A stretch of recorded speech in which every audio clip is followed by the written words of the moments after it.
বাংলাদেশ নামক রাষ্ট্রে গত 55 বছর যাবৎ আমাদের সোনার বাংলাদেশ জন্মের 55 বছর পর পর্যন্ত আজকে যে সংস্কৃতি দাঁড়িয়েছে সেটি হচ্ছে ভাইরাল না হইলে বিচার হয় না।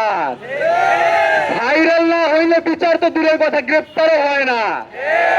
আমরা দেখেছি ভাইরাল যদি হয়েও যায় সর্বোচ্চ তাকে গ্রেফতার করা পর্যন্তই সীমাবদ্ধ রাখা হয়। এমনকি সেটা যদি হয় ধর্ষণের বেলায় তাহলে তো কথাই নাই, যে অভিযুক্ত তাকে সর্বোচ্চ গ্রেফতার পর্যন্ত করা হয়।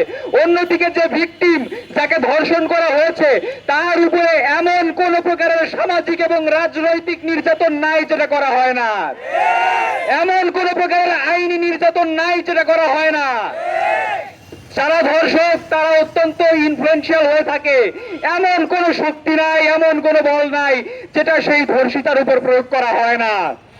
আমার ভাইরা, আপনারা দেখতে পেয়েছেন যে রামিসা হত্যাকাণ্ড, রামিসাকে ধর্ষণ করা হয়েছে, তারপর তাকে হত্যা করা হয়েছে।